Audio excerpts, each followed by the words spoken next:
चलिए तो फिर शुरू करते हैं अपन आज एक और बुक की स्टडी। आज अपन स्टडी करने वाले हैं common stocks and uncommon profit. Philip Fisher की किताब है ये, one of my favourite books है ना। और इस किताब में भी आपको बहुत सारी चीजें सीखने मिलेंगी। तो चलिए फटाफट बिना टाइम वेस्ट के शुरू करते हैं, है ना। चलिए तो इसमें सबसे पहले है इंट्रोडक्शन। इंट्रोडक्शन में मैंने जो आप लोगों के बारे में जो अभी बताया कि इसमें फिलॉसफी बताए हैं स्टॉक इन्वेस्टिंग के बारे में। और इन्होंने इसमें in depth research and analysis की जो थ्योरी होती है कि किसी भी स्टॉक का एनालिसिस क्यों जरूरी होता है इन्वेस्ट करने के पहले, उसके बारे में बताया है इन्होंने। फिर उसके बाद में इन्होंने 15 पॉइंट्स बताए हैं जो कि आप लोगों के लिए बहुत जरूरी है समझना, जिनको हमने भी जब पहली बार पढ़ा था तो बहुत हमको इसमें एडवांटेज मिला था। और आप भी इससे आप में भी इसमें बहुत ज़्यादा मार्केट एज बोलना चाहिए क्रिएट करने की स्किल एक आ जाएगी कि भाई आप मार्केट में कई सारे लोगों से आगे रहेंगे। ठीक है, चलिए तो 15 पॉइंट्स अपन लोग डिस्कस कर लेते हैं जो कि एक स्टॉक को सिलेक्ट करते समय आपको देखना ही चाहिए और हमेशा ध्यान में रखना चाहिए। चलिए तो सबसे पहले ये है कि 15 points look out for, look at the criteria. Criteria में अपन देख लेते हैं सबसे पहले मैनेजमेंट इंटीग्रिटी। मैनेजमेंट इंटीग्रिटी का मतलब होता है बेसिकली जो लोग उस कंपनी को चला रहे हैं, जिस स्टॉक में हम इन्वेस्ट करने वाले हैं उस कंपनी का मैनेजमेंट कौन कर रहे हैं। ठीक है, अब इसको कैसे देखना होता है, क्या करना होता है, इसको अपन आगे वाले वीडियोस में डिस्कस करेंगे ये कैसे देखते हैं, क्योंकि ये वैल्यू इन्वेस्टिंग के अंदर का ही पार्ट है। और ये भी क्योंकि कंपनी का वैल्यूएशन उसके मैनेजमेंट के थ्रू भी होता है, उसका मैनेजमेंट कितना एक्सपीरियंस्ड है। मान कर चलिए कि कोई कोका कोला कंपनी है, उसमें जो सीईओ बैठे हुए हैं वो कितना जानते हैं, वो क्या किसी को भी तो सीईओ नहीं बनेंगे। इस तरीके से हमें ये समझ में आता है कि मैनेजमेंट का क्या रोल होता है। तो इन्होंने भी उस समय जब ये बुक उन्होंने लिखी थी उस समय इन्होंने भी कहा था कि मैनेजमेंट की इंटीग्रिटी कितना मैटर करती है। ठीक है, उसके बाद नेक्स्ट है कि ये देखिए जैसे कि आपको बताया कि look into management team operate with integrity and has a proven track record of ethical behaviour. Ethical behaviour का बहुत इंपॉर्टेंस है। एथिकल बिहेवियर का इंपॉर्टेंस क्यों है, क्योंकि अगर मानकर चलिए कि कंपनी का जो सीईओ है उनके ऊपर ऑलरेडी कुछ चार्जेस ऐसे रहे हैं इन द पास्ट, है ना, या उनका ट्रैक रिकॉर्ड अच्छा नहीं रहा है, तो उससे कंपनी की रेपुटेशन खराब होती है। और हम सब जो कि जिनको भी कंपनी वैल्यूएशन के बारे में थोड़ा भी जिन्होंने पढ़ा है, जिनका कॉमर्स का बैकग्राउंड उन्हें पता ही होगा, गुडविल भी कैलकुलेट होती है जब कंपनी की वैल्यूएशन होती है। ठीक है, चलिए उसके बाद फिर है मैनेजमेंट फाइनेंशियल साउंडनेस। अब मैनेजमेंट का जो फाइनेंशियल साउंडनेस है वो क्या है, फाइनेंशियल साउंडनेस मतलब उनका फाइनेंशियल ट्रैक रिकॉर्ड क्या है, कितने कॉम्पिटेंट हैं, कितने केपेबल हैं। तो evaluate the financial competence of management team, है ना। और उसका look at strong financial track record and prudent financial management. Finance को यानी पैसे को कैसे मैनेज करते हैं वहाँ का मैनेजमेंट। इन्होंने मैनेजमेंट के बारे में इनके बारे में खासियत है इनकी बुक की कि इन्होंने एटलीस्ट हमारी नॉलेज में पहली बार जब हमने ये बुक को पढ़ा था पहली बार हमने देखा कि मैनेजमेंट पे बहुत ज्यादा ध्यान देते हैं, मतलब लोगों पे। ठीक है, ज्यादातर हम क्या पढ़ते हैं, कंपनी कैसे कर रही है, कंपनी में क्या प्रॉफिट हो रहे हैं, लॉस हो रहे हैं, क्या हो रहा है। इन्होंने मैनेजमेंट के बारे में बताया, इसीलिए नोट्स भी थोड़े से लेंदी हो गए, क्योंकि इन्होंने ये 15 पॉइंट जो है हमारे लिए डिस्कस करना जरूरी था। चलिए तो फिर ये मैनेजमेंट एक्सपीरियंस की बात कर रहे हैं, उसके नेक्स्ट पॉइंट में इन्होंने बताया कि भाई कितना एक्सपर्टीज है उनका इंडस्ट्री में, कितना एक्सपीरियंस है ना। कुछ कुछ मिलता जुलता है पहले वाले से, लेकिन पहले वाले एथिक्स के बारे में बात करता है पॉइंट, और उसके बाद थर्ड पॉइंट बात करते हैं उनके एक्सपीरियंस के बारे में, क्या उनको 10 साल का इंडस्ट्री एक्सपीरियंस है, 20 साल का इंडस्ट्री एक्सपीरियंस है, 30 साल का इंडस्ट्री एक्सपीरियंस है।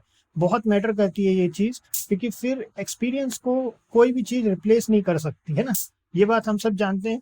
और मार्केट में भी ये आप जब इन्वेस्टिंग करना शुरू करेंगे उसमें भी एक्सपीरियंस जैसे जैसे आपको बढ़ेगा आप भी रियलाइज करेंगे एक्सपीरियंस का कोई तोड़ नहीं है अदर देन रिसर्च। जैसे आप अभी ये वीडियो देख करके या बुक्स पढ़ के आप जो रिसर्च करते हैं वो आप दूसरे एक्सपीरियंस लोगों से सीख करके अपना टाइम थोड़ा बचा सकते हैं। चलिए उसके बाद फोर्थ पॉइंट है लॉन्ग टर्म ग्रोथ प्रोस्पेक्ट। उसके बाद हमें देखना है कि भाई कंपनी के लॉन्ग टर्म ग्रोथ प्रोस्पेक्ट्स क्या है, क्या कंपनी लंबे समय तक अच्छा करने की कैपेसिटी रखती है ना, पोटेंशियल रखती है, जो इन्होंने यहाँ पे यूज किया है वर्ड, है ना।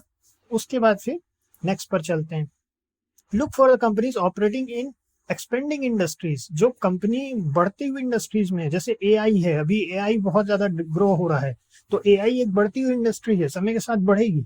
तो हमने भी एआई में कुछ इन्वेस्टमेंट्स कर रहे हुए हैं। आपके आजकल के समय में हमारे इंडिया में भी बहुत कुछ हो रहा है ना, और आगे अपन डिस्कस करेंगे एआई स्टॉक्स कौन कौन से अपने इंडिया में।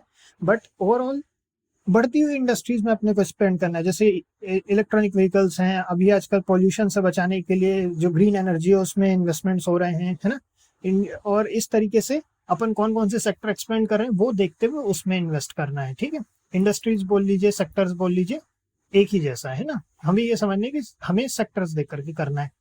और उसके बाद फिर है market share. Assesses companies market share and ability to maintain और एक्सपेंड इट। मार्केट शेयर का मतलब होता है कि कंपनी जो है वो क्या मार्केट लीडर है, क्या उसने मेजोरिटी मार्केट शेयर लिया हुआ है। जैसे समझ लीजिए 100% का मार्केट है किसी किसी भी चीज का, है ना। जैसे कि टेलीकम्युनिकेशन का मार्केट है, टेलीकॉम का मार्केट अलग अलग कंपनियों ने, बड़ी बड़ी कंपनियों ने, जियो ने, एयरटेल ने, बीएसएनएल ने, सबके अपने अपने कस्टमर बेस है ना। और इस तरीके से मार्केट शेयर डिसाइड होता है। तो आपको देखना है कि वो कंपनी का मार्केट शेयर कितना है। ये सारी चीजें आपको प्रैक्टिकल में आगे और अच्छे से समझ में आएंगी। अभी अपन बुक की थ्योरी समझ लेते हैं, उसके बाद फिर अपन एक कंपनी का पूरा एनालिसिस करेंगे आगे वाले कंटेंट में, आगे वाले वीडियोज में, ठीक है। उसके बाद look for the companies with a competitive advantage and significant market presence. अब सिग्निफिकेंट मार्केट प्रेजेंस तो मार्केट शेयर का ही पॉइंट है कि जितना ज्यादा मार्केट शेयर होगा उसका मतलब सिग्निफिकेंट मार्केट प्रेजेंस। और कंपिटिटिव एडवांटेज एक बड़ा इंपॉर्टेंट पॉइंट है कि कंपनी का कंपिटिटिव एडवांटेज क्या क्या है। क्या वो प्राइसिंग है, क्या वो उनका रिसर्च एंड डेवलपमेंट है, क्या उनकी कस्टमर सर्विस इतनी अच्छी है कि वो लोग उस कॉम्पिटिशन से आगे रह सकते हैं, है ना। कई फैक्टर्स होते हैं उसके पीछे, मगर ये जो 2-3 फैक्टर्स आपको बताए ये सबसे जल्दी दिखने वाले फैक्टर्स हैं, तो इनको भी आपको ध्यान में रखना है जब आप इन्वेस्ट करते हैं।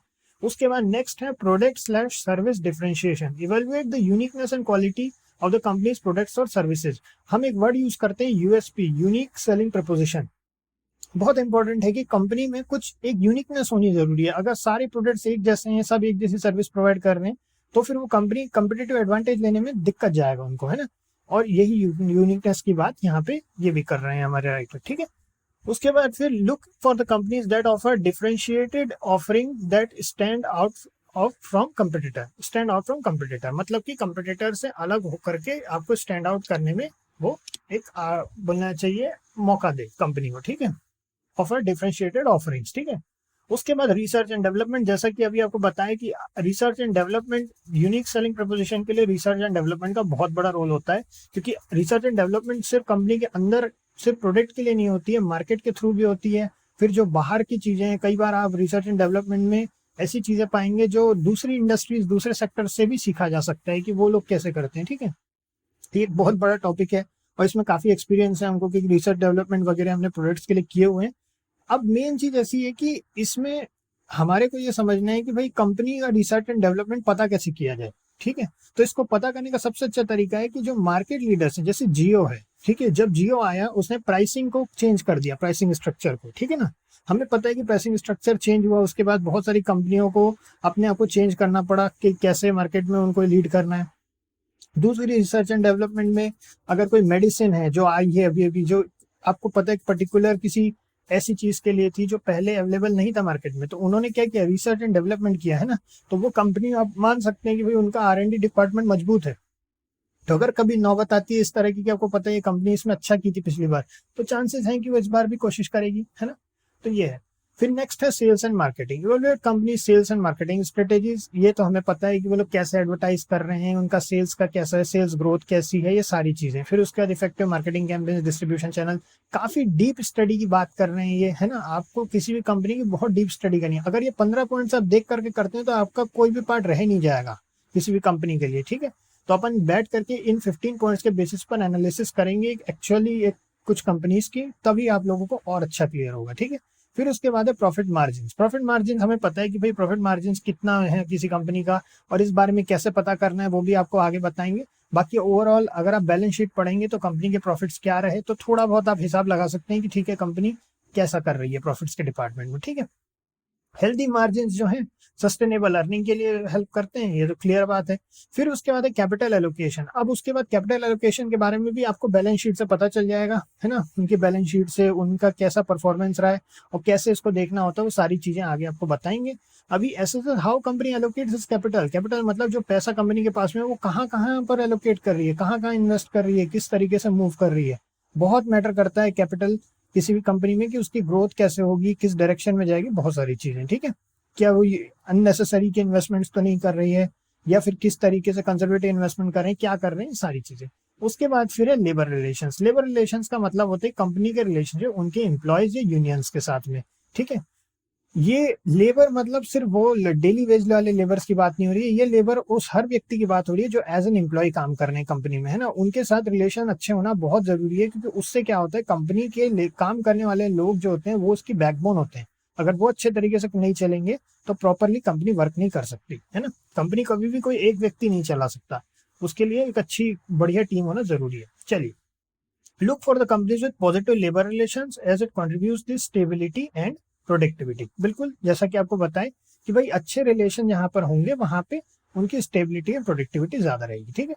उसके बाद है कम्युनिटी रिलेशंस। कम्युनिटी रिलेशन मतलब उनकी अपनी कम्युनिटी में उनके कैसे रिलेशन है, कॉर्पोरेट सोशल रिस्पॉन्सिबिलिटी के बारे में उन्होंने बताया, पॉजिटिव पब्लिक इमेज के बारे में बताया। ये सारी चीजें कैसे देखना होता है, इसको देखने का सबसे अच्छा तरीका है किसी भी कंपनी वाली न्यूज क्या चल रही है ना। सोशल इमेज आपको पता करनी है, पॉजिटिव पब्लिक इमेज पता करनी है, न्यूज क्या चलती है बहुत मैटर करता है। जैसे चैरिटी प्रोग्राम्स हो गए, कॉर्पोरेट सोशल रिस्पॉन्सिबिलिटी तो होती ही है कंपनी की, है ना, वो सारी चीजें हैं। फिर उसके बाद और भी न्यूज से ये सब चीजें आपको बहुत जल्दी पता चल जाएंगी कि उनकी ओवरऑल क्या इमेज है, ठीक है।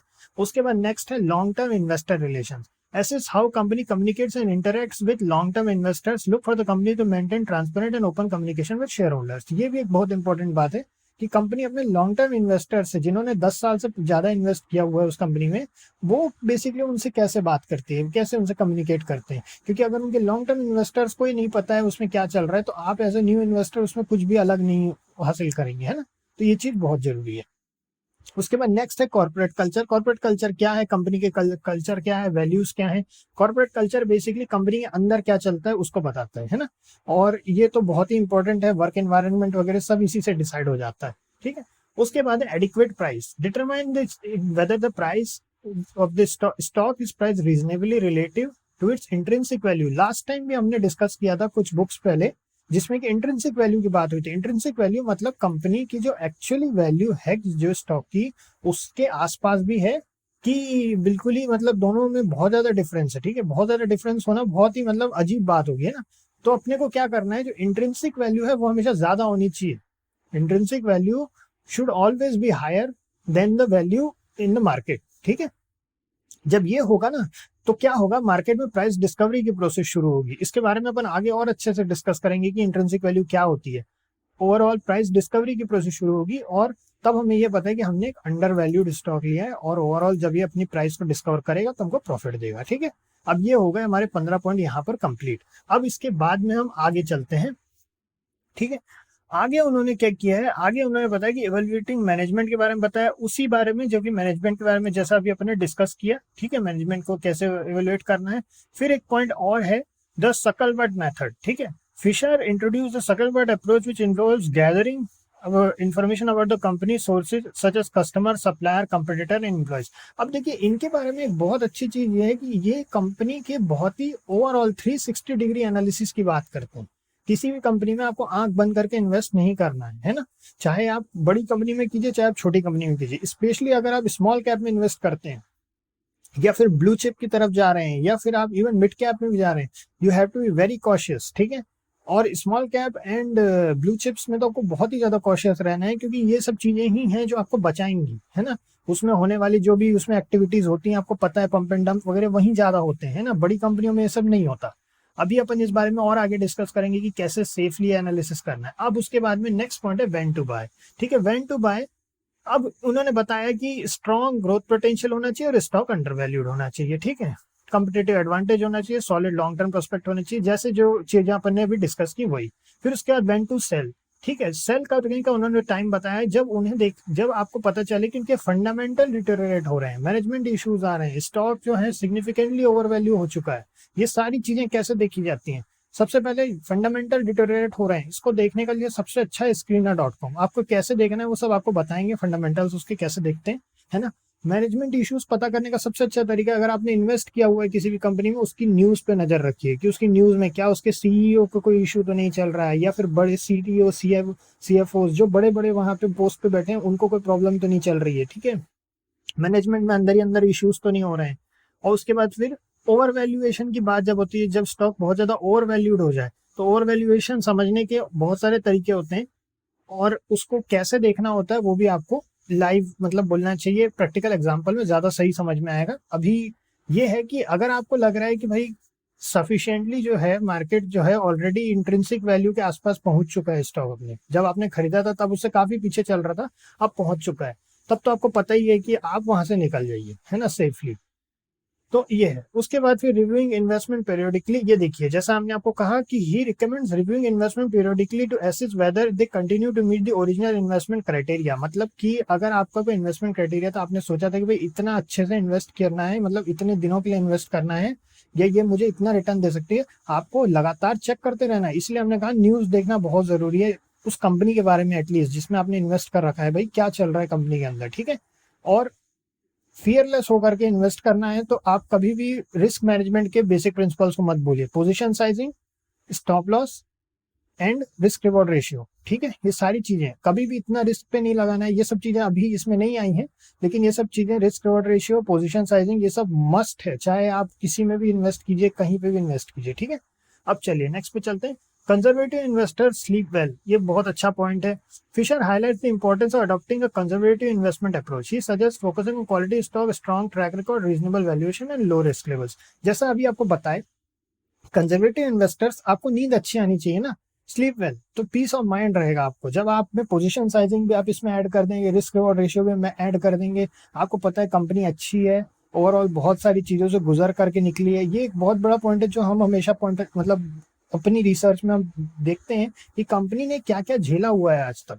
जब कंपनी बैटल हार्डन होती है, जब उसको पता है कि भाई बहुत सारे मार्केट के इश्यूज से निकल के भी वो टिकी हुई है ना, तो हम ये मान सकते हैं कंपनी आगे भी सही सॉर्ट करने के चांसेस रखती है, ठीक है। वो सिंसियर है अपने बिजनेस को लेकर के, है ना, been through thick and thin जैसे, है ना। अब चलते हैं नेक्स्ट पे।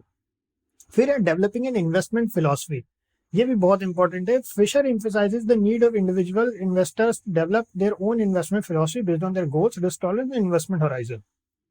बहुत जरूरी है समझना कि आपके अपने गोल्स होने चाहिए, क्या है क्या नहीं है। रिस्क टॉलरेंस आपकी अपनी, हर किसी की अपनी पर्सनल कैपेसिटी होती है। और उसके बाद इन्वेस्टमेंट होराइजन, आपका क्या गोल है, आप क्या इन्वेस्ट, अपनी इन्वेस्टमेंट से क्या अचीव करना चाहते हैं। क्या परसेंटेज बेसिस पे रिटर्न, क्या मंथली परसेंटेज को आपने गोल रखा है, या फिर आप ईयरली परसेंटेज पे गोल रखे हैं, या आप टैक्स बेनिफिट के लिए आप कुछ साल के लिए और लंबे समय के लिए इन्वेस्ट कर रहे हैं। जो भी आपके गोल्स हैं वो आपको क्लियर करने हैं। उसके बाद फिर ही advises investors to stick to the philosophy not swayed by short term market trends और opinions। ये बहुत जरूरी है, शॉर्ट टर्म मार्केट ट्रेंड और ओपिनियन से दूर रहिए, है ना। वो ओवरऑल एक इन्वेस्टर के लिए कोई काम की इन्फॉर्मेशन नहीं है शॉर्ट टर्म उसमें, ठीक है। आपको बस एक्टिव रहना है, इन द सेंस जिसमें आपने इन्वेस्ट कर रखा है उसकी इन्फॉर्मेशन आपके पास होनी चाहिए, बाकी छोटे मोटी चीजों से आपको सोचना नहीं है। फिर additional thoughts on investing. Fisher shares additional thoughts on various investment related topics including role of dividends, market timing, importance of being patient and discipline, है ना। उन्होंने बताया है कि रोल ऑफ डिविडेंड्स के बारे में बताए हैं। डिविडेंड्स के बारे में अपन आगे चल करके डिस्कस करेंगे कि किन के लिए डिविडेंड्स अच्छे होते हैं, लॉन्ग टर्म वाले डिविडेंड्स को कैसे यूज कर सकते हैं, और कितना एक्चुअली में फाइनेंसेस चाहिए होते हैं डिविडेंड्स से एक हेल्दी रेवेन्यू करने के लिए। क्योंकि डिविडेंड्स इतने ज्यादा आरओआई नहीं देते अगर आप सिर्फ डिविडेंड पे फोकस हैं, लेकिन उसका भी एक तरीका है पूरा, आगे अपन डिस्कस करेंगे कैसे उससे भी आप एक बोलना चाहिए ठीक ठाक रिटर्न निकाल सकते हैं बिना किसी स्ट्रेस के। उसके बाद फिर मार्केट टाइमिंग, ये हमेशा हमेशा मैटर करता है। अंडर वैल्यूड स्टॉक ढूंढने के लिए मार्केट टाइमिंग का रोल होता ही है कि कौन सी साइकिल है, सेक्टर का क्या हाल है, इकोनॉमी का क्या समय चल रहा है, ठीक है, ये सारी चीजें। फिर है importance of being patient and discipline, ये तो आपको पता ही है, डिसिप्लिन रहना बहुत जरूरी है। डिसिप्लिन कैसे बिल्ड होता है, with time, with practice, with clear goal कि आपको आखिर चाहिए क्या, है ना, अपने बिजनेस से आपको क्या है। अगर आप इसको ट्रेडिंग में आ रहे हैं तो ट्रेड एक किस्म का बिजनेस है, ठीक है, और उसमें आपको पता होना चाहिए कि जैसे आपके बिजनेस के अपने कुछ गोल्स होते हैं, लाइफ के गोल्स होते हैं, वैसे इसमें भी आपको गोल ओरिएंटेड रहना पड़ेगा। And it's not just the percentage of profit but how you are gonna trade, how much you are gonna risk, how much loss can you take per trade, और आपका रिस्क रिवॉर्ड रेशियो क्या होना चाहिए, कितनी बार आप सही रहते हो, ये सारी चीजें इसमें बहुत मैटर करती हैं। फिर उसके बाद आखिरी में उनके लेगेसी के बारे में है पॉइंट्स, जो कि उन्होंने बताया है कि इन्वेस्टमेंट कम्युनिटी पे क्या उनके इफेक्ट्स रहे उनके फिलोसफीज के, है ना।